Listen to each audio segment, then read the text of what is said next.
Assalamualaikum warahmatullahi wabarakatuh. Teman-teman yang dirahmati Allah Subhanahu wa taala, di materi yang kedua ini kita akan belajar tentang gagasan pokok. Di dalam sebuah paragraf itu terdapat gagasan pokok atau ide pokok dan kalimat pengembang. Untuk lebih jelasnya, silahkan teman-teman saksikan video berikut.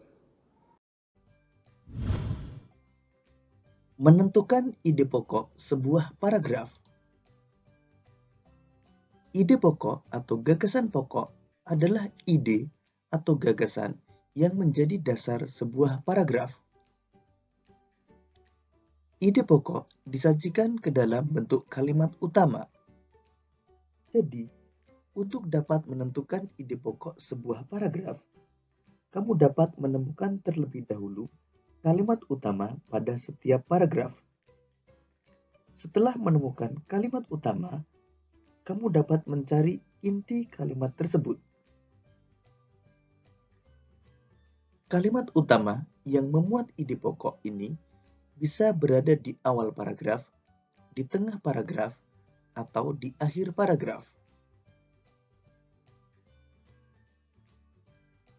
Sekarang mari kita tentukan ide pokok pada bacaan organ gerak hewan dan manusia. Bacaan tersebut terdiri dari 5 paragraf. Kita akan menentukan ide pokok pada setiap paragraf. Paragraf pertama. Salah satu ciri dari makhluk hidup adalah bergerak. Secara umum, bergerak dapat diartikan berpindah tempat atau perubahan posisi sebagian atau seluruh bagian tubuh. Makhluk hidup akan bergerak apabila ada rangsangan yang mengenai sebagian atau seluruh bagian tubuhnya. Kalimat utama pada paragraf tersebut adalah kalimat pertama. Jadi, ide pokok pada paragraf pertama adalah salah satu ciri dari makhluk hidup adalah bergerak.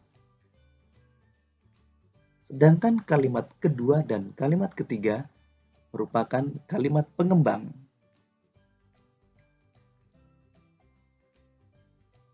Paragraf kedua. Gerak pada manusia dan hewan menggunakan organ gerak yang tersusun dalam sistem gerak. Organ gerak berguna untuk berjalan, berlari, melompat, meloncat, memegang, menggali, memanjat, berenang, dan sebagainya. Kalimat utama pada paragraf tersebut adalah kalimat pertama.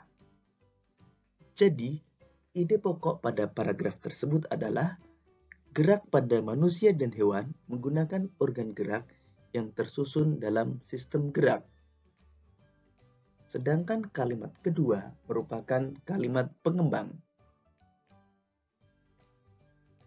Paragraf ketiga.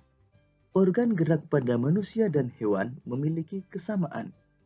Alat-alat gerak yang digunakan pada manusia dan hewan ada 2 macam, yaitu alat gerak pasif berupa tulang dan alat gerak aktif berupa otot. Kedua alat gerak ini akan bekerja sama dalam melakukan pergerakan. Kerjasama antara kedua alat gerak tersebut membentuk suatu sistem yang disebut sistem gerak.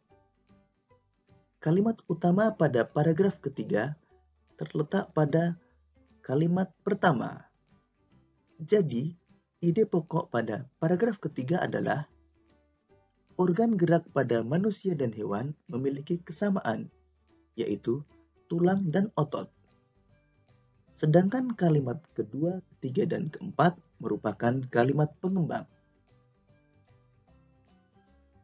Paragraf keempat. Tulang disebut alat gerak pasif karena tulang tidak dapat bergerak dengan sendirinya. Tanpa adanya alat gerak aktif yang mempengaruhi tulang, maka tulang-tulang pada manusia dan hewan akan diam dan tidak dapat membentuk alat pergerakan yang sesungguhnya.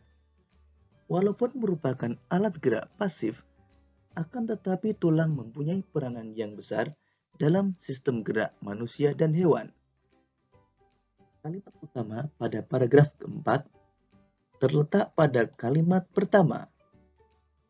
Inti dari kalimat pertama adalah tulang sebagai alat gerak pasif. Jadi, ide pokok paragraf keempat adalah tulang merupakan alat gerak pasif. Sedangkan kalimat kedua dan kalimat ketiga merupakan kalimat pengembang. Paragraf kelima. Otot disebut alat gerak aktif karena otot memiliki senyawa kimia yang membuatnya dapat bergerak. Pada saat otot yang menempel pada tulang bergerak, otot tersebut akan membuat tulang bergerak. Kalimat utama pada paragraf kelima adalah kalimat pertama. Inti dari kalimat pertama adalah otot merupakan alat gerak aktif. Jadi, ide pokok pada paragraf kelima adalah otot merupakan alat gerak aktif. Sedangkan kalimat kedua merupakan kalimat pengembang.